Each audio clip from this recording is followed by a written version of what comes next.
हिंदी अध्याय 481 सत्ता से बाहर। संवर्धन के अलावा कई अन्य सहायक सोलिट्रेट्स भी काम कर रहे थे। दो बरसेरकर्स ने लोकाई के समान सोलिट्रेट्स का उपयोग किया। उन्होंने अपनी और अपने सहयोगियों की शारीरिक शक्ति को काफी हद तक बढ़ाया, साथ ही साथ अपने ऊर्जा परिसंचरण को भी बढ़ाया। उनकी सोलिट्रेट्स ने माइकल के लिए एक ही विचार से अपनी सोलिट्रेट्स का उपयोग करना और हमलों की बौछार करना बहुत आसान बना दिया। ग्लेसिकल्स के अपने सामान्य संयोजन को देखते हुए, जिन्हें या तो संवर्धन और प्रबलित तलवार क्यूई के माध्यम से उनकी मारक क्षमता बढ़ाने के लिए मजबूत किया जाता था या दुश्मनों के अंदर निष्कर्षण के निशान डालने के लिए बड़े पैमाने पर उत्पादित प्रक्षेप्य के रूप में उपयोग किया जाता था, माइकल अब हमले के दोनों तरीकों को संयोजित कर सकता था। यह उसकी तेजी से घटती मानसिक शक्ति के लिए बिल्कुल भी मददगार नहीं था, लेकिन दुश्मन के भीतर मौजूद एक्सट्रैक्शन के निशान जल्दी ही जड़ पकड़ने लगे। उन्होंने दुश्मन की मूल ऊर्जा को सोख लिया और माइकल द्वारा उन पर लगातार कई बार स्पिरिट डिस्टर्बेंस का प्रयोग करने के बाद उनकी जीवन शक्ति का भी दोहन किया। दुर्भाग्यवश टेकुर की आत्मा तकनीकें काफी शक्तिशाली थीं। शारीरिक रूप से उन्नत टेकुर की शक्ति में जबरदस्त वृद्धि हुई और 6 स्तरीय संवर्धन तथा 2 बरसेरकर्स के सहायक आत्मा गुणों से मजबूत होने के बावजूद उसने अग्रणी वॉरलॉक सेंटोर को पीछे धकेल दिया। गोल्डन बेल और इन्फेनल ऑरा की शक्ति ने शारीरिक रूप से उन्नत टेकुर की युद्ध क्षमता को और भी बढ़ा दिया। उसने वॉरलॉक सेंटोर के पेट पर वार किया, कई गहरे घाव किए और सेंटोर की बाईं भुजा को लगभग काट डाला। अन्य बरसेरकर्स और वॉरलॉक सेंटोर्स की हालत भी कुछ खास अच्छी नहीं थी। प्रकाश के गोले चकाचौंध कर देने वाली गोलियों में बदल गए। छोड़े जाने पर वे संकुचित होकर तेजी से गति पकड़ने लगे। उनकी गति प्रकाश की गति तक तो नहीं पहुंची, लेकिन टेकुर द्वारा छोड़े जाने पर जो जोरदार धमाका हुआ, वह अभिमानी योद्धाओं के दिलों में चिंता और भय का बीज बोने के लिए काफी था। प्रकाश के गोले ध्वनि अवरोध को तोड़ते हुए बरसेरकर्स और वॉरलॉक सेंटोर्स के अत्यधिक परिष्कृत शरीरों को सटीक रूप से भेदते हुए आगे बढ़ गए।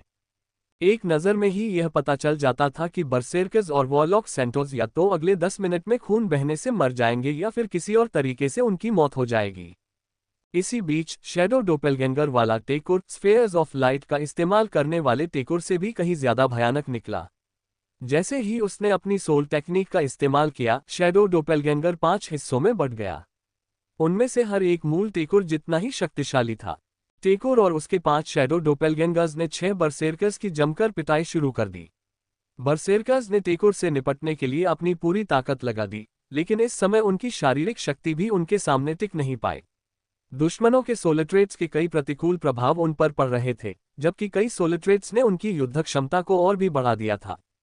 माइकल के पक्ष में एकमात्र फायदा ये था कि उसे अभी तक कोई चोट नहीं आई थी। उसके द्वारा किए गए एक्सट्रैक्शन के निशान दुश्मनों के शरीर में समझ चुके थे और अभी तक किसी को पता भी नहीं चला था। शायद टेकुर उन्हें महसूस कर सकते थे, लेकिन उन्होंने सोचा कि दुश्मनों को जल्द से जल्द खत्म करना ही इस समस्या से निपटने का सबसे कारगर तरीका होगा। ये बात बिल्कुल सच थी, लेकिन माइकल उन्हें कभी भी उसे मारने नहीं देता। कारण स्पष्ट था, वह मरना नहीं चाहता था। माइकल ने बरसेरकर्स और वॉरलॉक सेंटोर्स की संख्यात्मक बढ़त का फायदा उठाया। उसने लेविथान डिफ्यूजन और एनहेंसमेंट की 8 परतों का उपयोग करते हुए जिगजैग पैटर्न में आगे बढ़ा। लेजेंडरी रिंग में संग्रहित पावर ऑफ एनर्जी इम्प्रिंट का एक और उपयोग उसने अपने हमले के अगले चरण को शुरू करते हुए किया। उसने इंसर्ट का उपयोग करके प्रत्येक बरसेरकर और वॉरलॉक सेंटोर के अंदर एनहेंसमेंट की कई परतें डाली, फिर उनके हथियारों में रीइंफोर्स्ड स्वॉर्ड क्यूई और पावर ऑफ एक्सट्रैक्शन डाली। एक तीव्र दर्द से उसका दिमाग चकरा रहा था, लेकिन माइकल को दूसरों की मदद करने का कोई और बेहतर तरीका सूझ नहीं रहा था। इस बार टेकुर पहले वालों से कहीं ज्यादा मुश्किल थे। उन्होंने अपनी आत्मा तकनीकों का इस्तेमाल समय रहते ही कर लिया था, जिससे काफी नुकसान पहुंचाया जा सका। साथ ही उनकी आत्मा विशेषताएं भी उतनी बुरी नहीं थीं। गोल्डन बेल और इन्फेनल ऑरा सबसे ज्यादा परेशान करने वाली थीं। हालांकि इससे भी ज्यादा परेशान करने वाली बात यह थी कि पीछे मौजूद टेकुर की रहस्यमय छड़ी ने सभी टेकुरों को नई ऊर्जा से भर दिया था। ऐसा लग रहा था मानो छड़ी चलाने वाले टेकुर द्वारा अपनी आत्मा तकनीक का इस्तेमाल करने के बाद उन्हें अचानक अनंत शक्ति मिल गई हो। सौभाग्य से माइकल के समर्थन से बरसेरकर्स और वॉरलॉक सेंटोर्स दुश्मनों के खिलाफ अपनी रक्षा करने में सफल रहे। फिर उन्होंने आर्केंजेल ग्रेस में संचित शक्ति का उपयोग करके प्रमुख वॉरलॉक सेंटोर के घावों का उपचार किया। इसके बाद माइकल ने शारीरिक रूप से उन्नत टेकुर पर स्पिरिट डिस्टर्बेंस का प्रयोग किया, जिसमें संवर्धन की कुल 8 परतें थीं। टेकुर पहले भी माइकल के स्पिरिट डिस्टर्बेंस का सामना कर चुका था, इसलिए वह इसके प्रभाव के लिए तैयार था। हालांकि प्रभाव पहले जितना तीव्र नहीं था, ये 3 गुना अधिक तीव्र था, जिसने टेकुर के दिमाग पर इस तरह प्रहार किया मानो कल का कोई अस्तित्व ही न हो। शारीरिक रूप से शक्तिशाली टेकुर क्षण भर के लिए अचेत हो गया, जिससे प्रमुख वॉरलॉक सेंटोर को भारी तलवार से वार करने का मौका मिल गया। भारी तलवार नीचे की ओर आए और टेकुर के कंधे में गहरा घाव कर गई और रुक गई। टेकुर के शरीर से खून बह निकला, लेकिन वह मरा नहीं, बल्कि टेकुर के शरीर ने भारी तलवार के वार को रोक दिया। वह ऐसे घाव से नहीं मरेगा जब तक कि लाठीधारी उसे लगातार शक्ति प्रदान करता रहेगा। माइकल की सांसें तेज हो गईं। उसने काफी समय पहले ही बचे हुए 6 टेकुरों में जड़ जमा चुके एक्सट्रैक्शन के अंशों को ग्रहण कर लिया था, और जब उसने सांस लेने के लिए कुछ पल का समय लिया तो एक्सट्रैक्शन के और भी अंश टेकुरों के शरीरों में प्रवेश कर गए। हालांकि माइकल ने एक्सट्रैक्शन के अंशों को अभी अपनी पूरी शक्ति का प्रयोग करने नहीं दिया। अब जाकर वह पीछे हटा और एक्सट्रैक्शन के प्रतीक पर संवर्धन का प्रयोग करने पर ध्यान केंद्रित किया। 6 टेकुरों से ऊर्जा का एक प्रवाह निकला और माइकल ने उसे पूरी तरह से अवशोषित कर लिया। उसने अवशोषित ऊर्जा का पुनः उपयोग करके एक्सट्रैक्शन के प्रतीक पर संवर्धन की और परतें चढ़ाईं, जब तक कि संवर्धित एक्सट्रैक्शन की ऊर्जा खपत एक भयानक उच्च स्तर तक नहीं पहुंच गई। माइकल ने गौर किया कि स्वर्ण घंटी, नरकीय आभा और रहस्यमयी छड़ी से लैस टेकुर उस पर हमला करने लगे। हालांकि उसने रोक आइज और स्पिरिट गेज का इस्तेमाल करके उनके सभी हमलों से खुद को बचा लिया। उसकी मानसिक शक्ति लगभग खत्म हो चुकी थी, लेकिन माइकल अब और रुक नहीं सकता था। ऊर्जा निष्कर्षण ने ऊर्जा को तुरंत ही ग्रहण कर लिया, जिससे उन्नत निष्कर्षण अपनी चरम सीमा पर बना रहा, जबकि जीवन शक्ति उसके शरीर में प्रवाहित होती रही। उसके शरीर में प्रवेश करने वाली अधिकांश जीवन शक्ति तुरंत ही उसके मस्तिष्क द्वारा ग्रहण कर ली गई, जिसने उस जीवन शक्ति को मानसिक शक्ति में परिवर्तित कर दिया, ताकि 3 टेकुरों के खिलाफ उसकी लड़ाई के अंतिम क्षणों में उसकी सहायता हो सके, जिन्होंने उस पर एक साथ हमला करने का निर्णय लिया था। माइकल को दर्जनों बार चोटें आईं, लेकिन कोई भी चोट जानलेवा नहीं थी। 2-3 हमले गंभीर थे, लेकिन महादूत की कृपा से घाव गंभीर समस्या बनने से बहुत पहले ही ठीक हो गए। अंततः 6 टेकुरों की आत्मा तकनीकें रुक गईं। उनकी आत्मा शक्ति समाप्त हो गई थी और उनके आत्मा गुणों की अपार शक्ति में भारी गिरावट आ गई थी। उनके आत्मा गुण अब बरसेरकर्स और वॉरलॉक सेंटोस को नुकसान पहुंचाने के लिए भी पर्याप्त शक्तिशाली नहीं थे। आखिरकार उनकी आत्मा शक्ति एकमात्र साधन जिसका उपयोग वे अपने कमजोर आत्मा गुणों को उन अत्यंत खतरनाक आत्मा गुणों में बदलने के लिए कर सकते थे जिनसे हर कोई भयभीत था, समाप्त हो गई थी और उसे पुनः प्राप्त करना आवश्यक था। गोल्डन बेल सोलिट्रेट वाले टेकुर और इन्फेनल ऑरा वाले टेकुर को मारने में माइकल कामयाब रहा, इससे पहले कि वह खून से लथपथ होकर जमीन पर गिर पड़े। उसकी पूरी पीठ पसीने से भीगी हुई थी। सबसे आगे चल रहे वॉरलॉक सेंटोर ने शारीरिक रूप से शक्तिशाली टेकुर को मार डाला। इस बीच टेकुर के सोलिट्रेट्स की जबरदस्त शक्ति समाप्त होने के बाद गठबंधन के अन्य सदस्यों की संख्यात्मक बढ़त आखिरकार काम आई। टेकुर शारीरिक रूप से अभी भी शक्तिशाली थे, लेकिन वे केवल अपनी शारीरिक शक्ति के बल पर बरसेरकर्स और वॉरलॉक सेंटोस का सामना नहीं कर सकते थे, खासकर तब जब माइकल और दोनों बरसेरकर्स ने अपने सोलिट्रेट्स का उपयोग करके अपने साथियों को यथासंभव सशक्त बना दिया था। अंततः युद्ध समाप्त हुआ। यह एक भयंकर युद्ध था, फिर भी आश्चर्यजनक रूप से गठबंधन का कोई भी सदस्य नहीं मरा। हालांकि इसका मतलब यह नहीं था कि सब कुछ ठीक था। बरसेरकर्स और वॉरलॉक सेंटोस बुरी तरह घायल हो गए थे। कुछ ने तो जैसे तैसे अपने घावों पर मरहम लगाने के लिए कुछ दवाइयां उठाईं, इससे पहले कि वे जमीन पर गिर पड़े। वहीं दूसरी ओर कुछ युद्ध के मैदान के बीचों बीच गिर पड़े और बेहोश हो गए। उनके साथियों को उन्हें दवाइयां पिलानी पड़ी ताकि वे जीवित रह सकें। माइकल ने अपनी सांसों को स्थिर करने की कोशिश की। उसे थोड़ा समय लगा, लेकिन वह उठने में कामयाब हो गया। उसने अपने वॉर रूम से एक न्यूट्रिशन सीरम निकाला और उसे तुरंत पी लिया। पोषण उसके शरीर और दिमाग में समा गया, जिससे उसका सिरदर्द काफी हद तक कम हो गया। मुझे बेहतर मानसिक परिष्करण तकनीक या ऐसी सोलिट्रेट की जरूरत है जो मेरी मानसिक शक्ति को जबरदस्त तरीके से बढ़ा दे, या फिर मुझे टियर 3 में आगे बढ़कर सीजुरियम मेंटा को जल्द से जल्द तीसरे चरण के शिखर तक परिष्कृत करना चाहिए। उसने अपने बालों में हाथ फेरते हुए सोचा। उसे पूरा यकीन था कि वह आखिरकार टेकुर की अपार शक्ति का आदी हो गया है, लेकिन हर मुठभेड़ में वे उसे चौंका देते थे। जिन 7 दुश्मनों से उन्होंने अभी अभी लड़ाई की थी, वे बाकी दुश्मनों से कहीं ज्यादा शक्तिशाली थे। क्यों? क्योंकि वे एक टीम के रूप में लड़े थे। उनकी व्यक्तिगत आत्मा शक्ति सोल ट्रेट्स पहले से ही काफी मजबूत थी, लेकिन जिस वजह से वे उसे और गठबंधन के कुछ सदस्यों को लगभग पूरी तरह से नष्ट करने में कामयाब हुए, वह उनकी टीम वर्क और उनकी आत्मा शक्तियों के शानदार तालमेल का नतीजा था। माइकल इस बात को स्वीकार करना पसंद नहीं करता था, लेकिन उसे पूरा यकीन था कि अगर वह सातों दुश्मनों का अकेले सामना करता तो उसकी बुरी तरह से मौत हो जाती। ताकत, उसने दुश्मनों की लाशों को देखते हुए बुदबुदाया। उसे वाकई अपनी पहली सोल टेक्निक हासिल करनी थी। स्वयं मार्ग, क्या मुझे कुछ देर के लिए टेकुर के शव मिल सकते हैं?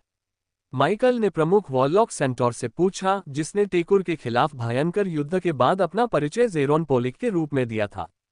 तुम्हें टेकुर के शव चाहिए? क्यों? ज़ेरोन ने पूछा। मैं अपने सोलिट्रेट के साथ कुछ प्रयोग करना चाहता हूँ। आपको याद है, वही सोलिट्रेट जिससे मैं युद्ध अपराधियों की यादें पढ़ पाता था। कभी कभी मैं अब भी मृतकों की यादें और विचार पढ़ पाता हूँ। मुझे ठीक से पता नहीं कि यह कितने समय तक रहता है, लेकिन कोशिश करके देखना तो बनता है ना? ज़ेरोन ने गहरी भौहें चढ़ाईं। वह वास्तव में माइकल को टेकुर के शव नहीं देना चाहता था, क्योंकि उनमें से कुछ बरसेर्कर्स और वॉरलॉक सेंटोस के शिकार थे। माइकल उनमें से कुछ को अपने निजी पुरस्कार के रूप में रखने का हकदार था, लेकिन सभी। हालांकि उन्हें माइकल ने अपने लोगों के लिए जो किया था और उनके नेताओं के शब्द भी याद थे। जब तक टेकुर को मारने का श्रेय सभी के योगदान के अनुसार निष्पक्ष रूप से विभाजित होता रहेगा, तब तक हम ठीक रहेंगे, ज़ेरोन ने उत्तर दिया। तभी बगल से एक बरसेकर ने कहा, आप अपनी स्मृति पढ़ने की प्रक्रिया या जो भी जादू कर रहे हैं, उसे पूरा करने के बाद शवों को वापस लौटा सकते हैं। माइकल इससे काफी खुश था। सबके सामने एक्सट्रैक्शन का इस्तेमाल करना थोड़ा मुश्किल तो होता, लेकिन नामुमकिन नहीं था। उसने ग्लेसिकल का उपयोग करके अपने चारों ओर की जमीन को जमा दिया और टेकुर के नीचे से स्लेज को उगने दिया। मूल ऊर्जा के हल्के से खिंचाव से स्लेज उसकी ओर बढ़ने लगे। मुझे अपना प्रयोग पूरा करने के लिए पूरी एकाग्रता की आवश्यकता होगी। कृपया मुझे तभी परेशान करें जब हम पर हमला होने वाला हो।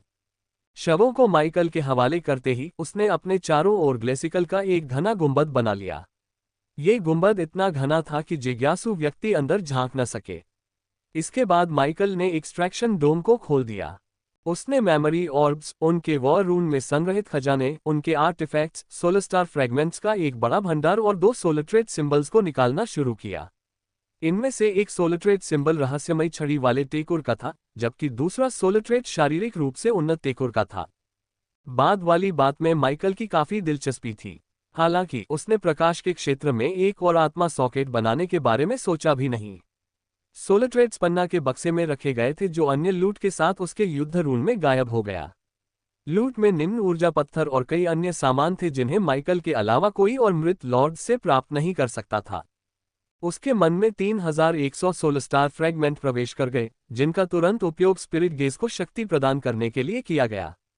जल्द ही स्पिरिट गेज 6 स्टार स्तर पर पहुंच जाएगा।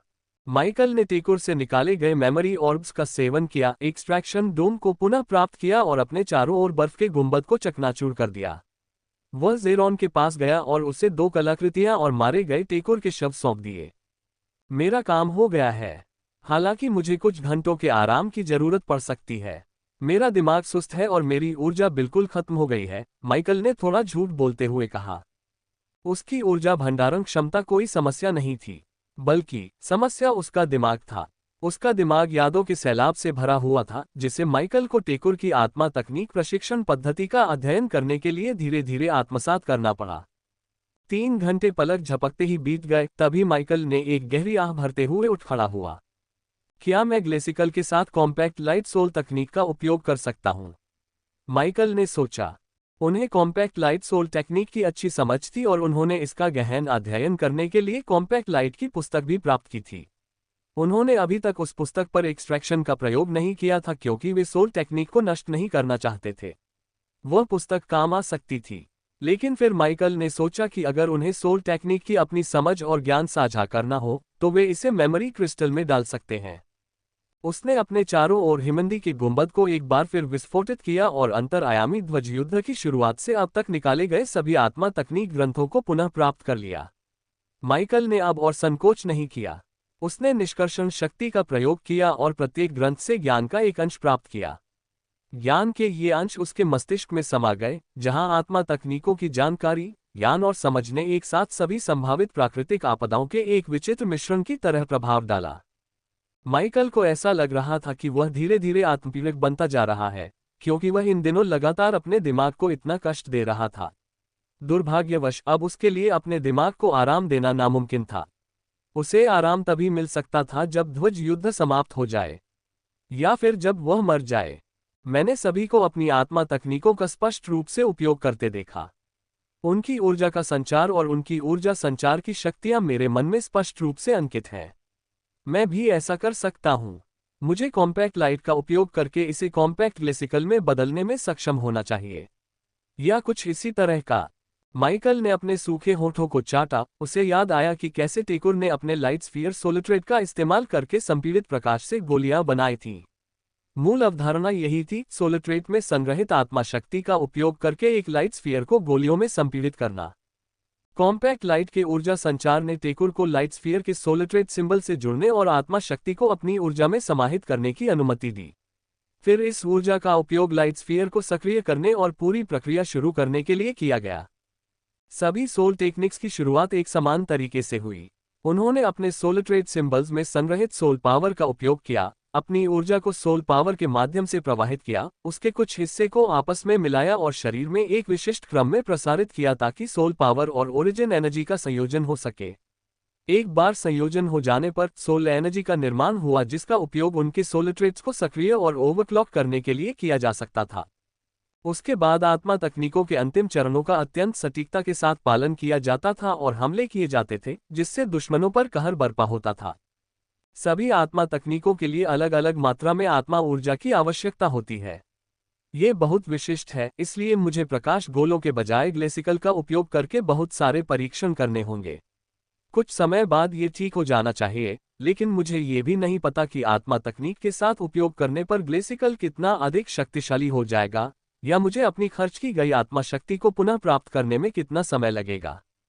क्या मैं एक्सट्रैक्शन की सोल पावर या रॉक आइस का उपयोग करके सोल एनर्जी बना सकता हूं और उस सोल एनर्जी से ग्लेसिकल को सक्रिय कर सकता हूं, या इसके लिए सोल ट्रेड की विशिष्ट सोल पावर का उपयोग करना आवश्यक है? क्या मैं अन्य सोल पावर का उपयोग करके सोल टेक्निक्स को मजबूत कर सकता हूं, या नई हाइब्रिड टेक्निक्स बना सकता हूं? अधिक शक्तिशाली हमले करने के बारे में क्या? अधिकांश सामान्य क्लास सोल टेक्निक्स में केवल एक या दो उपयोगिताएं होती हैं, जिनके उपयोग के लिए एक बहुत ही विशिष्ट मात्रा में सोल पावर की आवश्यकता होती है। विविधताएं बनाने का लगभग कोई तरीका नहीं है। विभिन्नताओं को नियंत्रित करना कठिन होता, इसलिए टेकुर सैनिकों ने अभी तक इन्हें नहीं सीखा था। वे मात्र सैनिक थे और युद्ध के दौरान सामान्य श्रेणी की आत्मा तकनीकों का प्रयोग करने में भी उन्हें कठिनाई होती थी। उनकी कम उम्र और प्रतिभा का अभाव उनके अनुभवहीनता का स्पष्ट प्रमाण था। इस बीच माइकल के पास काफी अनुभव था। ये ठीक उसका अपना अनुभव तो नहीं था, लेकिन उसने बहुत कुछ देखा था, उससे भी कहीं अधिक अनुभव किया था, और उसे यह एहसास हुआ कि हर चीज को थोड़ा थोड़ा करके आजमाना सार्थक होगा। शायद वह अगली लड़ाई में खुद से बनाई गई या संशोधित सोल टेक्निक का उपयोग करके टेकुर को हरा सके। लेकिन इससे पहले कि माइकल ग्लेसिकल्स का उपयोग करके विभिन्न परीक्षण कर पाता, उसे आत्मा ऊर्जा का निर्माण करना सीखना था। शुरुआत में अगर उसके शरीर के भीतर आत्मा ऊर्जा धीरे धीरे उत्पन्न होती तो ठीक था, लेकिन युद्ध के दौरान आत्मा तकनीकों का उपयोग करने के लिए उसे बिना विचलित हुए उन्हें तुरंत उत्पन्न करना सीखना आवश्यक था। सौभाग्य से आत्मा ऊर्जा उत्पन्न करने का सिद्धांत पहले से ही उसके मन में समाया हुआ था। उसने इसे अक्सर रॉक आइस के साथ युद्ध के दौरान देखा था और टेकुर को अपनी स्मृतियों के माध्यम से स्वयं आत्मा ऊर्जा उत्पन्न करते हुए भी अनुभव किया था। सोल टेक्निक की किताबों से माइकल ने जो ज्ञान और अंतर्निहित समझ हासिल की थी, उसने समर्थन का एक और स्तंभ बनाया। माइकल ने लेविथान डिफ्यूजन का उपयोग करके अपने शरीर में मूल ऊर्जा का संचार किया और उसे सीधे अपने प्रकाश के गोले में प्रवाहित किया। प्रकाश का गोला लक्ष्य बनाना आसान था। ये बहुत बड़ा था और समय समय पर उसके सोलिट्रेट सिंबल्स द्वारा उत्सर्जित अतिरिक्त आत्मा शक्ति को संचित करता था। माइकल ने ग्लेसिकल की आत्मा शक्ति का उपयोग न करने का निर्णय लिया, बल्कि प्रकाश के गोले की आत्मा शक्ति को अपनी मूल ऊर्जा के साथ एकीकृत करने का निर्णय लिया। मूल ऊर्जा और आत्मा शक्ति का प्रारंभ में टकराव हुआ। यह सामान्य था और माइकल द्वारा मूल ऊर्जा और आत्मा शक्ति दोनों पर नियंत्रण प्राप्त करने के बाद ये समस्या शीघ्र ही सुलझ गई। उन्होंने धीरे धीरे दोनों शक्तियों को आपस में मिलाया और लेविथान विसरण का उपयोग करके उन्हें अपने शरीर में प्रवाहित करना शुरू किया। लेविथान विसरण में उनकी ज्ञान प्राप्ति की महारत असाधारण रूप से सहायक सिद्ध हुई। इसने समलन प्रक्रिया को गति दी और केवल 5 मिनट में ही आत्मा ऊर्जा के पहले अंशों का निर्माण कर दिया। ये युद्ध में इस्तेमाल करने के लिए पर्याप्त नहीं था, लेकिन माइकल संतुष्ट था। यह एक अच्छी शुरुआत थी। माइकल ने आत्मा ऊर्जा के उत्पादन का अभ्यास जारी रखा। उसने जल्दबाजी नहीं की और अगले 1 घंटे के भीतर ही मूल ऊर्जा के साथ और अधिक आत्मा शक्ति का संयोजन कर लिया। जैसे जैसे वह आत्मा ऊर्जा के सबसे बुनियादी उत्पादन तरीके में निपुण होता गया, आत्मा ऊर्जा का निर्माण करना आसान होता गया। आत्मा ऊर्जा के निर्माण में कम एकाग्रता की आवश्यकता होती थी और वह साथ ही साथ अन्य कार्य भी कर सकता था। हालांकि एक साथ कई काम करने के बजाय माइकल का पूरा ध्यान आत्मा ऊर्जा उत्पादन पर केंद्रित रहा। कम से कम तब तक जब तक कि उसने सामान्य श्रेणी की आत्मा तकनीक, जिसे कॉम्पैक्ट लाइट भी कहा जाता है, में थोड़ा बदलाव करके प्रयोग शुरू करने के लिए पर्याप्त आत्मा ऊर्जा एकत्रित न कर ली हो। माइकल को जिन बातों पर ध्यान देना था उनमें से एक थी ग्लेसिकल की विशेषताएं। हर सोलट्रेट की अलग अलग विशेषताएं होती हैं। लाइट स्फेयर्स से ऐसे गोले बनते थे जो सूर्य की तरह चमकते थे। इसे मनचाहे आकार में ढाला जा सकता था और यह आसानी से टूटता भी नहीं था। जाहिर है, प्रकाश बहुत लचीला होता है। ग्लेसिकल के बारे में ऐसा नहीं कहा जा सकता था। हिमखंड काफी नाजुक था और माइकल उसे अपनी इच्छानुसार आकार नहीं दे सकता था। उसका एक निश्चित आकार था और माइकल केवल उसी मानक आकार के आकार, लंबाई और मोटाई को बदल सकता था। चाहे उसे दबाया जाए, लंबा किया जाए या फैलाकर एक विशाल दीवार जैसा बना दिया जाए, वह हिमखंड ही रहता था। इसका आकार एक बहुत बड़ी खामी थी और यही कारण था कि माइकल भविष्य में ग्लेसिकल को बदलने की उम्मीद कर रहा था। हालांकि इसकी सबसे बड़ी खूबी इसके अनोखे आकार की खामी की भरपाई कर देती थी। ग्लेसिकल आदेश मिलते ही बर्फीली धुंध में बदल सकता था और उतनी ही तेजी से वापस अपने असली रूप में लौट सकता था। यही बर्फीला प्रभाव और बर्फीली धुंध ग्लेसिकल को इतना खास बनाती थी। माइकल का मानना था कि वह ग्लेसिकल और कॉम्पैक्ट लाइट सोल तकनीक से काफी कुछ जांच कर सकता है, लेकिन उसे यकीन नहीं था कि संतोषजनक परिणाम मिलने में कितना समय लगेगा। ग्लेसिकल और संभवतः असंगत सोल टेक्निक्स के साथ प्रयोग करना एक जोखिम भरा कदम था, लेकिन माइकल इस जोखिम को उठाने के लिए तैयार था यदि इससे उसकी शक्ति में काफी वृद्धि हो सकती थी। आत्मा शक्ति की पुनर्प्राप्ति। माइकल ने अपनी बदली हुई आत्मा तकनीक का इस्तेमाल एक असली लड़ाई में करने की कोशिश की, ये देखने के लिए कि क्या उसके बदलाव और समझ से उसकी पहली आत्मा तकनीक को लड़ाई में इस्तेमाल करना संभव हो पाता है। दिलचस्प बात यह है कि अगली लड़ाई की शुरुआत उम्मीद से कहीं बेहतर रही। चूंकि मानव शरीर में आत्मा ऊर्जा के भंडारण की कोई व्यवस्था नहीं थी, इसलिए माइकल को टेकुर के अगले समूह से भिड़ने से पहले कुछ आत्मा ऊर्जा उत्पन्न करनी पड़ी। उसने आत्मा शक्ति से मिश्रित ऊर्जा को तुरंत अपने शरीर में प्रवाहित किया और उसे ग्लेसिकल के सोलट्रेट सिंबल में प्रवाहित करके सोलट्रेट को ओवरक्लॉक कर दिया। सोल एनर्जी से ग्लेसिकल को सक्रिय करने पर ग्लेसिकल के भीतर संग्रहित सोल पावर का एक बड़ा हिस्सा ओवरड्राइव अवस्था में परिवर्तित होने के लिए उपयोग हो गया। माइकल ने कई ग्लेसिकल बनाए। वे अत्यधिक संकुचित होकर छोटी छोटी सुइयां बन गईं और गहरे नीले रंग में झिलमिला उठीं। ग्लेसिकल की सुइयां उसकी सोल ट्रेट की सामान्य रचनाओं जैसी नहीं दिखती थीं। वे अत्यधिक ठंड और अपार शक्ति का विकिरण कर रही थीं, जो एनहेंसमेंट की कई परतों से ढक जाने पर और भी तीव्र हो गई।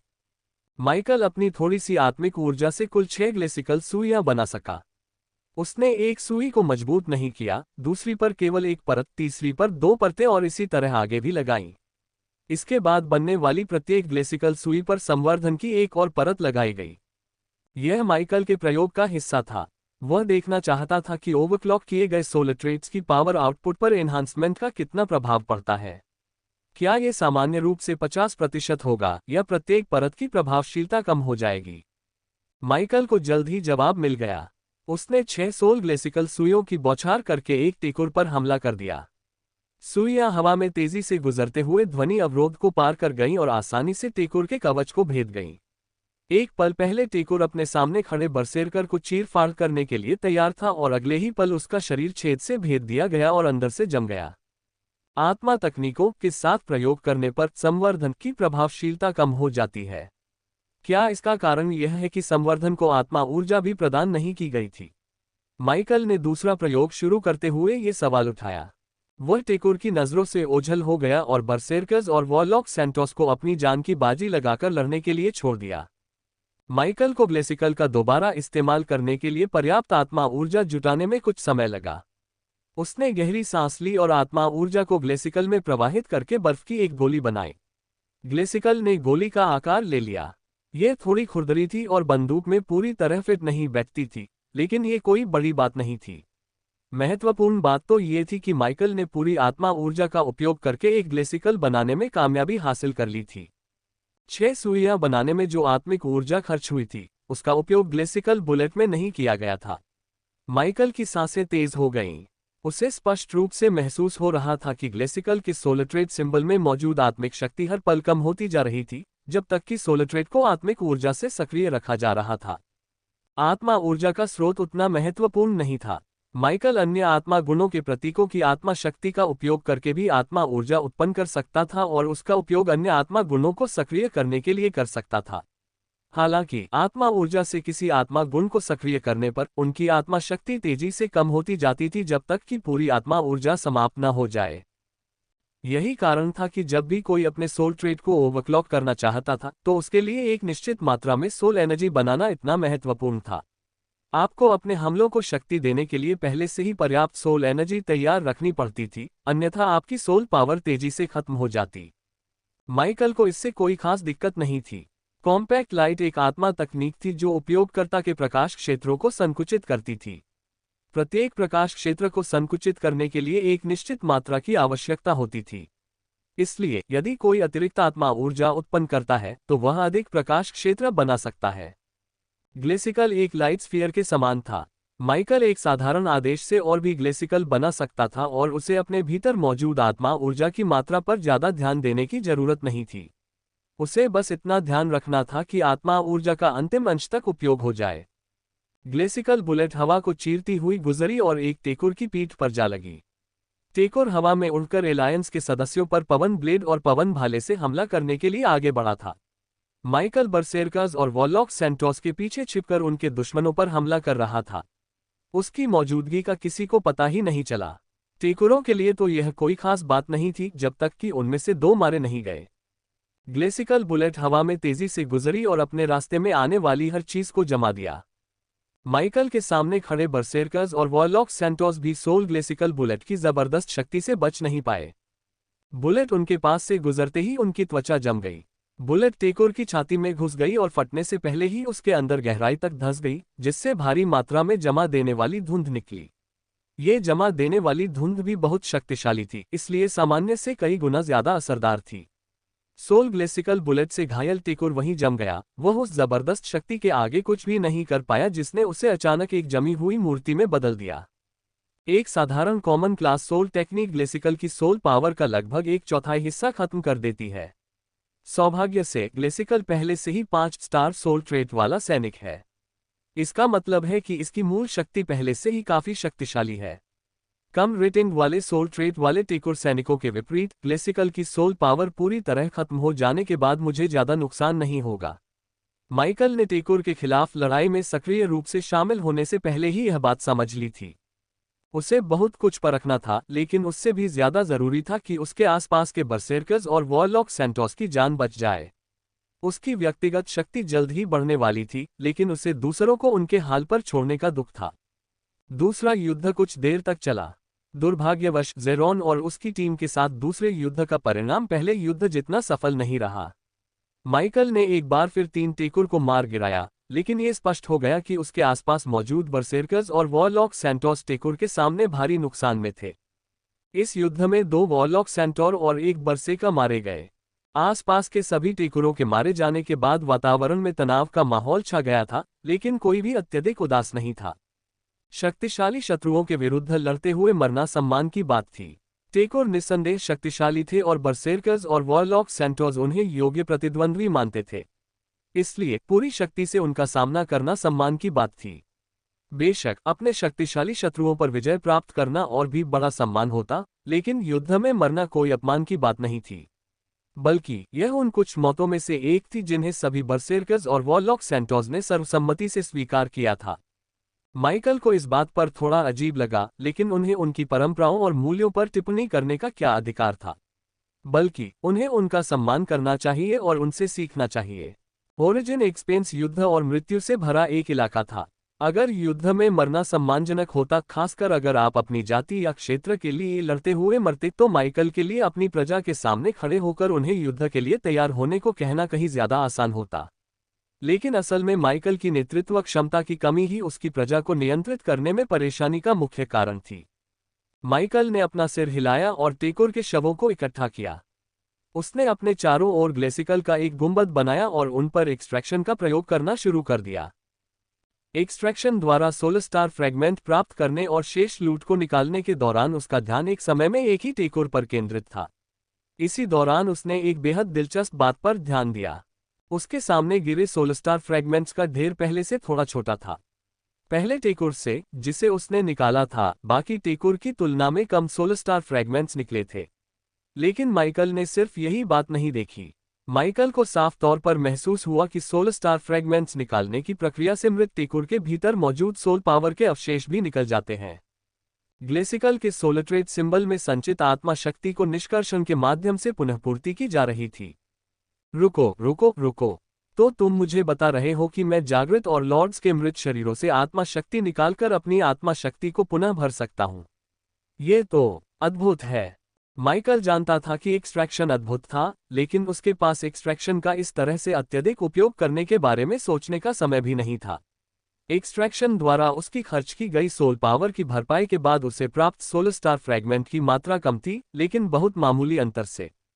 अपनी समाप्त हो चुकी आत्मा शक्ति को पुनः प्राप्त करने में माइकल को लगभग 10-15 सोलर स्टार फ्रैगमेंट खर्च करने पड़े। माइकल अपनी स्वयं निर्मित आत्मा तकनीक का उपयोग अक्सर या अत्यधिक मात्रा में नहीं करता था, जिसका अर्थ है कि 10-15 सोलर स्टार फ्रैगमेंट का नुकसान कुछ अधिक ही माना जा सकता है। हालांकि माइकल द्वारा अपनी आत्मा तकनीक के प्रत्येक उपयोग से एक शत्रु का नाश हुआ। वह निष्कर्षण की इस नई शक्ति का भरपूर उपयोग करके और भी अधिक लाभ प्राप्त कर सकता था।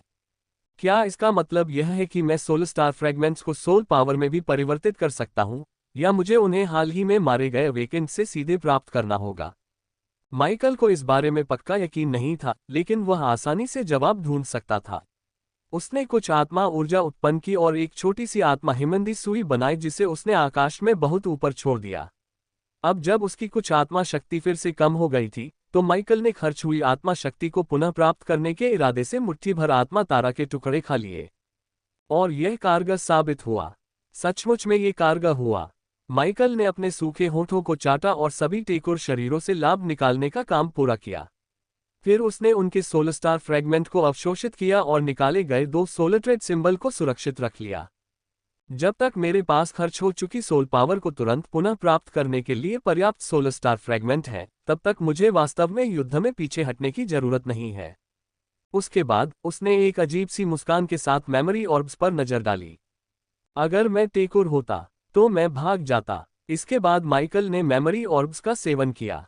अगर उसे अपनी प्रत्येक सोल ट्रेट के लिए खुद की सोल टेक्निक्स बनानी थी, तो उसे सोल टेक्निक्स के बारे में अभी बहुत कुछ सीखना बाकी था, और वह यही करने की योजना बना रहा था। सम्मेलन। अब जब माइकल को पता चल गया था कि अपनी युद्ध क्षमता को तेजी से बढ़ाने के लिए उसे क्या करना है, तो वह टेकोर की यादों का अध्ययन करने और उसके द्वारा प्राप्त विभिन्न प्रकार की आत्मा तकनीकों को बदलने पर ध्यान केंद्रित कर सकता था। वास्तव में माइकल को पूरा विश्वास था कि वह बहुत सारे प्रयोग करके आत्मा तकनीकों की एक नई श्रृंखला बना सकता है। ये तकनीकें शुरुआत में सामान्य श्रेणी की आत्मा तकनीकों के बराबर नहीं होंगी, लेकिन वह इस पर काम कर सकता था। लेकिन इससे पहले कि माइकल पूरी तरह से अपनी सोल टेक्निक्स पर ध्यान केंद्रित करता, उसे स्पिरिट गेज का अपग्रेड पूरा करना था। पिछली लड़ाई ने उसे स्पिरिट गेज के 6ठे स्टार को पूरा करने के लिए पर्याप्त सोलर स्टार फ्रैगमेंट प्राप्त करने में मदद की। सोलट्रेट सिंबल तेजी से चमक रहा था और अपार शक्ति का संचार कर रहा था। माइकल की पुतलियां अब पूरी तरह से चांदी रंग की हो गई थीं, जिससे उसकी चमकीली सुनहरी आंखों के साथ एक गहरा विरोधाभास पैदा हो गया था। स्पिरिट गेज को अपग्रेड करने से कोई विकास नहीं हुआ, इससे ज्यादा दर्द भी नहीं हुआ। माइकल आसानी से दर्द सहन कर सकता था। हालांकि उसे एक और बात का एहसास हुआ। रॉक आइज और स्पिरिट गेज के बीच का संबंध और भी मजबूत होता जा रहा था। इसने दोनों सोलट्रेट्स को इतना करीब खींच लिया कि वे आपस में टकरा गए। स्पिरिट गेज और रॉक आइज का विलय शुरू हो गया। जैसे ही वास्तविक सम्मेलन शुरू हुआ, उसकी पलकें भारी हो गईं।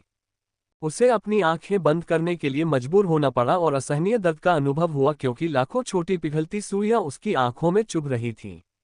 दर्द इतना भयानक था कि ईगल आइज के रॉक आइज में विकसित होने के समय भी इतना दर्द नहीं हुआ था। माइकल अपनी चीखों को मुश्किल से दबा पा रहा था क्योंकि उसकी आंखों से एक बार फिर खून बहने लगा था। लेकिन माइकल ने यह उम्मीद नहीं की थी कि दर्द और भी फैलेगा। लाखों जलती हुई गर्म सुइयों के उसकी आंखों में चुभने का दर्द उसकी पलकों पर फैल गया और बढ़ता ही चला गया।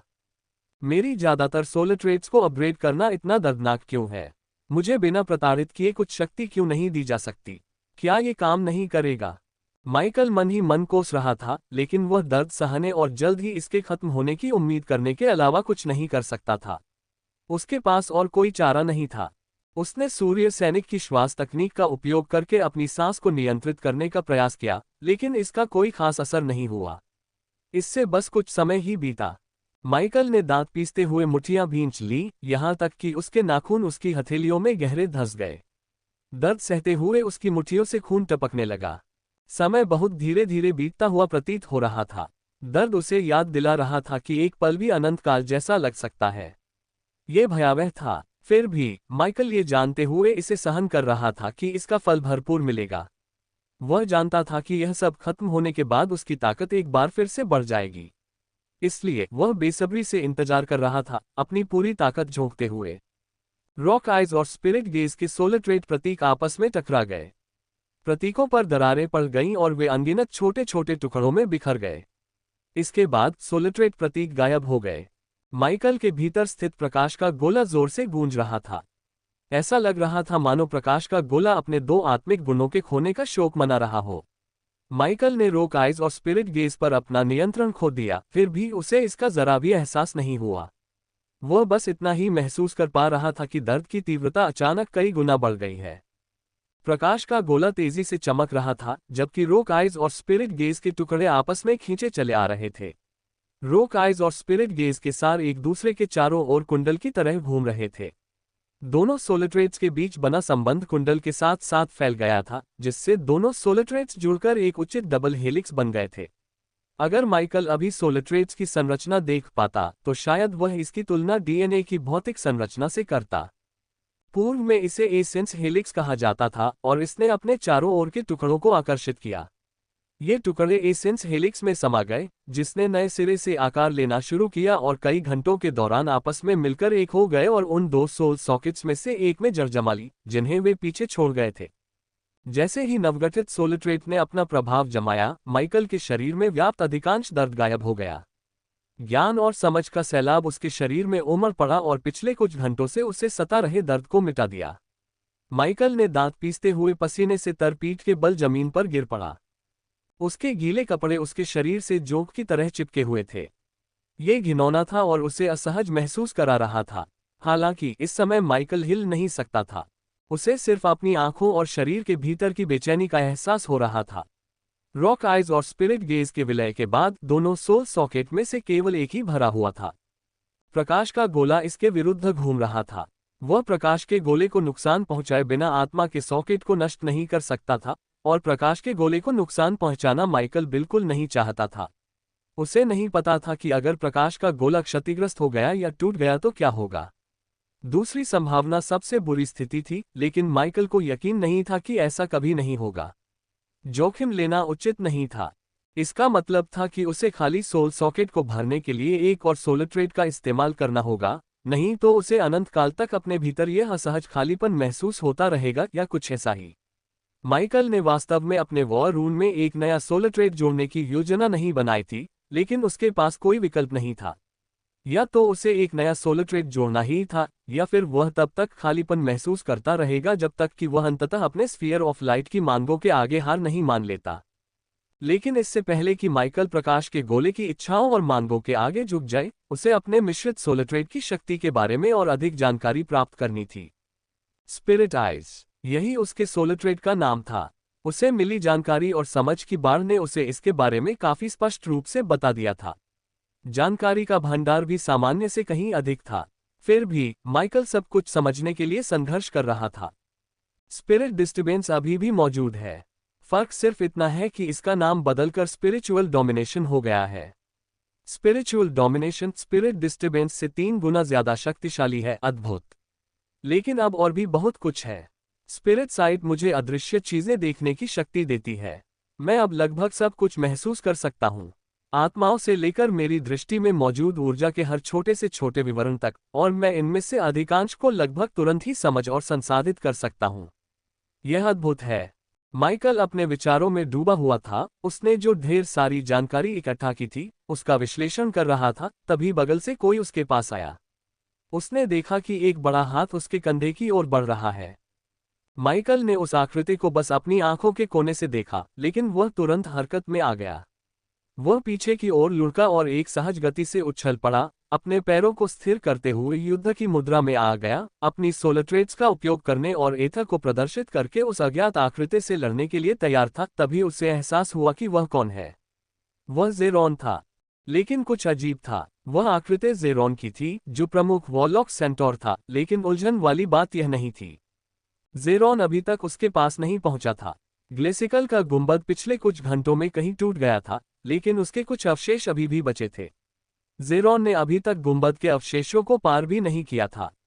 वह उससे कई मीटर दूर था। तभी माइकल को कुछ याद आया। स्पिरिट आइज में एक तीसरी क्षमता भी थी, पूर्वानुमान। पूर्वानुमान लक्ष्य की गतिविधियों की भविष्यवाणी करने में सक्षम होने के समान था। एकमात्र अंतर यह था कि वह वास्तव में होने से पहले गतिविधियों को देख सकता था। माइकल ने ज़ेरोन पर प्रोग्नोसिस का इस्तेमाल करने का फैसला किया ताकि वह देख सके कि ज़ेरोन क्या कर रहा है और यह पता लगा सके कि प्रोग्नोसिस कैसे काम करता है, लेकिन वह केवल इतना ही बता सका कि उसे इस बात का कोई अंदाजा नहीं था कि प्रोग्नोसिस उसे निश्चित भविष्य में देखने की अनुमति देता है, या ये क्षमता केवल उपलब्ध जानकारी की गणना करके लक्ष्य की गतिविधियों का अनुमान लगाती है, माइकल के दिमाग द्वारा मैन्युअल रूप से ऐसा करने से बहुत पहले। यह अशुभ था, लेकिन साथ ही बेहद शानदार भी। माइकल को पूरा यकीन था कि आने वाली लड़ाइयों में स्पिरिट आइज बहुत काम आएगी। आखिर सोलट्रेट्स की शक्ति कई गुना बढ़ गई थी, और रॉक आइज और स्पिरिट गेज द्वारा संचित सोल पावर स्पिरिट आइज में समाहित हो गई थी। एक बार जब वह सोल टेक्निक के साथ स्पिरिट आइज का उपयोग करने की उचित तकनीक खोज लेगा, तो उसके दुश्मन उससे डरना सीख जाएंगे, अगर वे पहले से नहीं डरते हो तो। तुम्हारी आंखों को क्या हुआ है, बच्चे? माइकल के होश में आने के बाद ज़ेरोन ने उससे पूछा। माइकल की आंखें पहले से ही अजीब थीं, लेकिन अब उसकी आंखों की मौजूदा स्थिति और भी असामान्य और बेमिल लग रही थी। मेरी आंखें? माइकल ने पूछा, और पॉलिश की हुई चांदी जैसी धातु के प्रतिबिंब को देखने के लिए एथिर को उसके ढाल रूप में बुलाया। माइकल की आंखें पहले जैसी ही दिख रही थीं। उनकी पुतलियां अब भी सुनहरी चमक रही थीं और चांदी जैसी दमक रही थीं। उनकी आंखें उज्ज्वल और ऊर्जा से भरपूर थीं। लेकिन ज़ेरोन ने जिस बात का जिक्र किया था वह भी मायने रखती थी। उनकी आंखों में और उनके आसपास अब भी कुछ अलग सा था। उसकी आंखों की रक्त वाहिकाएं अब लाल नहीं थीं। उसकी आंखों का सफेद भाग अब सुनहरी और चांदी की नसों से भरा हुआ था, जिन्होंने लाल रक्त वाहिकाओं की जगह ले ली थी। उसकी आंखें अब इंसान जैसी नहीं दिखती थीं। लेकिन वह सब नहीं था। उसकी आंखों के आसपास का क्षेत्र भी बदल गया था। सुनहरी और चांदी की नसें उसकी पलकों और आंखों के आसपास के क्षेत्र में फैल गई थीं। नसों जैसे निशान धुंधले थे, लेकिन स्पिरिट आइज को सक्रिय करने पर वे मंद रूप से चमकने लगे, जिससे एक प्रतीक, एक निशान बन गया। शुरू में वह निशान खास नहीं लगा, लेकिन कुछ देर बाद जब उसने चमकीली ढाल में अपनी ही आंखों को देखा तो उसे कुछ एहसास हुआ। माइकल को यकीन नहीं था कि ऐसा क्यों और कैसे हुआ, लेकिन स्पिरिट आइज के सोलट्रेट पर उकेरा गया प्रतीक अब उसके चेहरे पर उकेरा गया था। मैं इसे कैसे छिपाऊंगा? संविधान। माइकल को लगा कि उसकी आंखों के आसपास के निशानों को छिपाना आसान नहीं होगा। स्पिरिट आइज को सक्रिय किए बिना भी उन्हें देखा जा सकता था, हालांकि बहुत हल्के ढंग से। लेकिन असल में माइकल ने शुरू से ही कुछ भी समझाने का इरादा नहीं किया था। उसे लगा कि उसके शरीर में आए बदलावों के बारे में दूसरों को खुद ही अंदाजा लगाने देना ही सबसे अच्छा होगा, ठीक जीक की तरह। माइकल को थोड़ा बुरा लगा, लेकिन ये तो कभी न कभी होना ही था। वो अपने राज हमेशा के लिए नहीं छिपा सकता था। जरूरी बात बस इतनी थी कि वो तब तक राज छिपाए रखे जब तक वो इतना कमजोर न हो जाए कि खुद को ऊंचे समाज और दूसरे लालची लोगों से बचा सके। खैर, जो भी हो, सबसे बुरी स्थिति में माइकल अपने शरीर में आए बदलावों का श्रेय टेकुर को देते हुए कह सकता था कि उसे कोई ग्रंथ मिला था और उसमें से कुछ समझने के बाद उसने अभ्यास शुरू कर दिया था। ये वास्तव में इतना मुश्किल नहीं था, शायद। चूंकि तुम अपनी आंखों के बारे में बात नहीं करना चाहते, तो चलो अगले कुछ कदमों के बारे में बात करते हैं। अब तुम क्या करने वाले हो? ज़ेरॉन ने माइकल से यह जानने के बाद पूछा कि माइकल अपनी आंखों के बारे में बात नहीं करना चाहता। अगर हम इसी नक्षत्र में यात्रा और लड़ाई जारी रखने वाले हैं तो मैं फिलहाल आपकी टीम में शामिल हो जाऊंगा। हालांकि मुझे ये भी निर्देश दिया गया है कि मैं अन्य समूहों की तलाश में घूमूं ताकि यह सुनिश्चित हो सके कि सभी लोग मिलकर टेकुर से लड़ें। इसलिए अगर आप और आपके साथी कोई और कदम उठाने का फैसला करते हैं तो मैं भी जा सकता हूं, माइकल ने जवाब दिया। मुझे लगता है कि हम गठबंधन के अन्य सदस्यों के साथ कंधे से कंधा मिलाकर लड़ेंगे। सौभाग्य से हमें टेकुर के छोटे समूहों का सामना करना पड़ा, फिर भी लगभग सभी मारे गए। अगर हर लड़ाई में आपकी सक्रिय भागीदारी न होती तो हम में से अधिकांश अब तक मर चुके होते। ज़ेरॉन ने गहरी सांस ली। उसे समझ नहीं आ रहा था कि उस नौजवान ने ये कैसे किया, लेकिन वो इतना ताकतवर था कि दूसरे दर्जे का लॉर्ड होते हुए भी कुछ टेकुर को हरा सकता था, जबकि वो दूसरे दर्जे के शिखर पर था। माइकल का इतना शक्तिशाली होना समझ से परे था, और उससे भी ज्यादा हैरानी की बात यह थी कि हर लड़ाई के साथ उसकी युद्ध क्षमता बढ़ती जा रही थी। क्या उसके पास कोई ऐसी सोल ट्रेट है जो उसे अपने शरीर को निखारने या शक्तिशाली दुश्मनों को हराने के बाद अपनी सोल ट्रेट्स को मजबूत करने की अनुमति देती है? वह सोचने लगा। कुछ समय तक माइकल को देखने के बाद ये स्पष्ट हो गया था कि जब से युवा मानव लॉर्ड उनकी टीम में शामिल हुए हैं, उनकी आंखों में बहुत बदलाव आ गया है। ज़ेरॉन ने देखा कि जब भी माइकल टेकुर के शवों को ठिकाने लगाने का काम खत्म करता था तो उसकी पुतलियों में चांदी जैसी चमक और भी बढ़ जाती थी। माइकल के व्यक्तित्व में भी बदलाव साफ नजर आ रहा था। पहले तो ये बदलाव मामूली था, लेकिन अब नहीं। अब जब उसकी आंखों में और आंखों के आसपास चांदी और सुनहरी नसें फैल गई थीं, तो माइकल का व्यक्तित्व एक अलग ही स्तर पर पहुंच गया था।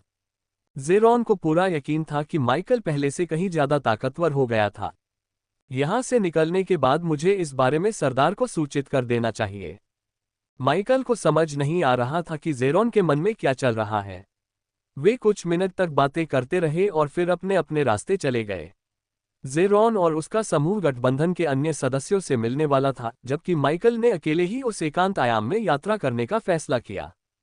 उसके आसपास बहुत सारे लोगों की मौजूदगी का मतलब था कि उसके रहस्यों के बारे में किसी को पता चलने की संभावना अधिक थी। माइकल को पहले से ही कुछ दर्जन बरसेरकर्स और वॉरलॉक सेंटोस के सामने अपने रहस्यों को छुपाना मुश्किल लग रहा था। जब वह सैकड़ों एलायंस सदस्यों की मौजूदगी में टेकुर शवों को निकालना चाहता था, तो वह एक्सट्रैक्शन को कैसे गुप्त रख सकता था?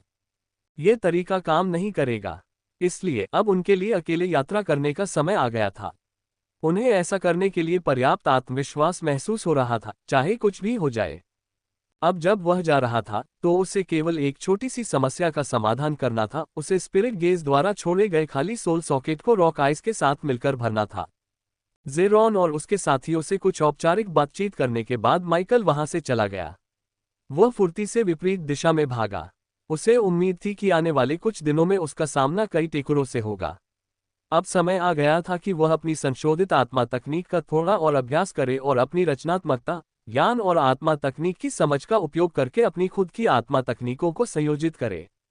जब ज़ेरॉन और उसके साथियों से दूरी काफी बढ़ गई तो माइकल ने पन्ना का डिब्बा निकाला और उसे खोला। उसकी नज़र में 55 सोलिट्रेट सिंबल्स का एक जखीरा प्रकट हुआ और वह गंभीरता से सोचने लगा। सेकंड स्किन एक बहुत अच्छा सोलिट्रेट है। दुर्भाग्य से मुझे नहीं लगता कि कम रेटिंग होने पर मैं किसी दूसरी जाति में बदल सकता हूं। मैं टेकुर में रूपांतरित होकर चुपके से उनकी पंक्तियों में घुसपैठ करके उन्हें धोखा नहीं दे सकता। भविष्य में मिका को इनविजिबल प्रोजेक्टाइल दिया जाना चाहिए, और मुझे ऐसे सोलिट्रेट्स पसंद नहीं हैं जो मेरी जीवन शक्ति को कम कर देते हैं, या ऐसे सोलिट्रेट्स जिनके उपयोग के लिए कड़ी शर्तें हों। आर्केंजेल की कृपा से मेरे पास एक प्रकार का सोलिट्रेट भी है। हो सकता है भविष्य में मैं अपना खुद का सोलिट्रेट मिलाना चाहूं, लेकिन अभी नहीं। ध्वज युद्ध जारी रहने के दौरान इससे मेरी युद्ध क्षमता में कोई खास वृद्धि नहीं होगी। अदृश्यता के बारे में क्या ख्याल है, या टेकुर की शारीरिक शक्ति बढ़ाने वाली सोलिट्रेट के बारे में? अंततः माइकल को एक निर्णय लेना ही था। अदृश्यता काफी उपयोगी हो सकती थी, लेकिन माइकल खुले मैदान में लड़ना पसंद करता था। वह अदृश्यता किसी और को दे सकता था जो इसका बेहतर उपयोग कर सके। इसलिए उसने अपना ध्यान शारीरिक रूप से उन्नत टेकुर की सोलिट्रेट पर केंद्रित किया। फिलहाल ये 0 स्टार सोलिट्रेट था, लेकिन इसे जल्दी ही बदला जा सकता था। उसने उन प्रतीकों से युक्त सोलिट्रेट को प्राप्त किया जो मानव शरीर रचना को अत्यंत सटीकता से दर्शाते थे, और उसे अपने युद्ध प्रतीक में समाहित कर लिया। युद्ध प्रतीक से एक सफेद टेंटेकल निकला। वह सोलिट्रेट प्रतीक के चारों ओर लिपट गया और उसे पल भर में निगल गया। कुछ ही सेकंड में सोलिट्रेट प्रतीक खाली सोल सॉकेट में पहुंच गया जहां वह जुड़ गया। इस प्रकार माइकल को एक नया सोलिट्रेट प्राप्त हो गया। जानकारी उसके दिमाग में फैल गई। सूचना के टुकड़ों ने जल्दी से जड़ जमा ली और माइकल को वह सब कुछ दिखा दिया जो उसे जानना था। इसी बीच उसके शरीर में पिघले हुए लावा की धाराएं बहने लगीं। दर्द उतना असहनीय नहीं था जितना ईगल आइज के रॉक आइज में विकसित होने पर या रॉक आइज और स्पिरिट गेज के स्पिरिट आइज में विलय होने पर हुआ था। फिर भी इस दर्द को हल्के में नहीं लिया जा सकता था। संविधान 0 सोलिट्रेट संविधान को सभी पहलुओं में सुधारता है। इसका अर्थ है कि शरीर, मन और आत्मा को मजबूत किया जाता है और अस्तित्व की कुछ कमियां दूर हो जाती हैं। माइकल ने दांत पीसते हुए बुदबुदाया। उसके दिमाग में और भी जानकारी आई, लेकिन एक बात स्पष्ट थी। उसका पूरा शरीर बदल रहा था। बदलाव बहुत बड़े नहीं थे, लेकिन माइकल अपने शरीर की मांसपेशियों को फड़कते और फूलते हुए साफ महसूस कर सकता था। उसकी ऊर्जा नसें आपस में उलझ गईं और उन पर चिपकी हुई कुछ अशुद्धियां जोक की तरह ढीली पड़ गईं। माइकल के रोमछिद्र फट गए और काफी मात्रा में खून बह निकला। हालांकि ये खून सामान्य हल्के लाल रंग का नहीं था। ये लगभग गहरे रंग का था, जिसने उसके शरीर के भीतर मौजूद अशुद्धियों को ढक लिया और फिर उन्हें पूरी तरह से बाहर निकाल दिया। माइकल ने अपने शरीर को ऊर्जा की एक परत से ढक लिया ताकि रक्त से ढकी अशुद्धियों को अपने संग्रहण कंगन में जमा कर सके। इन्हें बाद में फेंका और जलाया जा सकता था, लेकिन फिलहाल इन्हें सुरक्षित रखना ही बेहतर था। उसके शरीर में बदलाव पूरे होने में लगभग पूरा 1 घंटा लग गया। माइकल को कई एपेक्स न्यूट्रिशन सीरम का सेवन करना पड़ा और मुट्ठी भर निम्न ऊर्जा पत्थरों में समाहित शुद्ध संपीड़ित ऊर्जा को अवशोषित करना पड़ा ताकि सभी बदलावों को पूरा करने के लिए पर्याप्त ऊर्जा और पोषण मिल सके। हालांकि परिणाम निश्चित रूप से सार्थक रहा। संविधान इस समय मात्र एक 0 सोलिट्रेट था, लेकिन यह माइकल द्वारा आज तक देखे गए अधिकांश सोलिट्रेट्स की तुलना में कहीं अधिक अद्वितीय था। जैसा कि जानकारी में बताया गया था, संविधान ने उनके स्वास्थ्य में हर तरह से सुधार किया। उनका शरीर, मन और आत्मा पहले से अधिक मजबूत और उनकी गतिविधियां पहले से कहीं अधिक सहज हो गईं। ऊर्जा का संचार बेहतर हुआ, उनका मन पहले से कहीं अधिक स्पष्ट हो गया और उनका शरीर आसपास की ऊर्जा को स्वाभाविक रूप से अवशोषित करने लगा। यहां तक कि शरीर में स्वाभाविक रूप से प्रवेश करने वाली ऊर्जा को भी ग्रहण करने लगा। लेविथान डिफ्यूजन का उपयोग करके प्रभाव को बढ़ाने से माइकल अब निम्न ऊर्जा पत्थरों के भीतर संपीड़ित शुद्ध ऊर्जा को पहले से कहीं अधिक तेजी से पचा सकता था। हालांकि सबसे महत्वपूर्ण बात यह थी कि वह संविधान के साथ साथ टेकोर की आत्मा तकनीक का भी उपयोग कर सकता था। संविधान अभी भी 0 सोलिट्रेट हो सकता है, लेकिन माइकल इसे जल्दी से बदल सकता था। टेकोर के एक समूह का शिकार करना ही काफी होगा। माइकल थोड़ा घमंडी और अहंकारी होता जा रहा था, लेकिन फिर भी वह अपनी सीमाओं को समझता था। वह अपने पास मौजूद कई शक्तिशाली सोल ट्रेट से मिलने वाले विभिन्न लाभों से अवगत था और यह भी जानता था कि अपनी स्वयं की सोल टेक्निक्स बनाने की क्षमता का क्या अर्थ है। अत्यधिक उच्च क्षमता वाले विभिन्न सोल ट्रेट्स का उपयोग करना थका देने वाला था, लेकिन उसके पास पीक टियर 3 अवेकेंड के बराबर मूल ऊर्जा थी। ये बात माइकल ने अपने आसपास के अवेकेंड और लॉर्ड्स को रॉक आइज का उपयोग करते हुए देखकर जानी थी। अब स्पिरिट आइज प्राप्त होने के कारण माइकल हर किसी के भीतर निहित ऊर्जा की मात्रा को स्पष्ट रूप से देख सकता था। जो कुछ उसने देखा उससे उसे समझ आया कि उसके शरीर में प्रवाहित हो रही ऊर्जा की मात्रा असामान्य थी। लेकिन ऐसा क्यों था? उत्तर स्पष्ट था। माइकल ने अपने युद्ध प्रतीक को परिष्कृत करने में दूसरों की तुलना में कई गुना अधिक ऊर्जा खर्च की। उसके पास 10 आत्मविशेषताएं थीं और अपनी रैंक बढ़ाने के लिए उसे दूसरों की तुलना में कहीं अधिक ऊर्जा की आवश्यकता थी। माइकल के समान रैंक पर रहते हुए उसके लगभग बराबर ऊर्जा रखने वाले कुछ ही लोग थे। कालेब और मारिया उनमें से एक थे, लेकिन उनकी स्थिति भी कुछ अलग थी। माइकल का मानना था कि प्रकाश का गोला ही शायद वह कारण था जिसकी वजह से उसके युद्ध चिन्ह को उसके मन, शरीर और आत्मा को स्वाभाविक रूप से मजबूत करने के लिए अधिक ऊर्जा की आवश्यकता होती थी। यह एक ही समय में अभिशाप और आशीर्वाद दोनों था। हालांकि अब जब उसे संविधान प्राप्त हो गया है, तो अभिशाप एक पूर्ण वरदान में बदल सकता है। आखिरकार वह पहले की तुलना में कहीं अधिक ऊर्जा अवशोषित करने में सक्षम होना चाहिए। उसे केवल संविधान को आत्मसात करने और उन्नत करने के लिए पर्याप्त संसाधनों की आवश्यकता थी।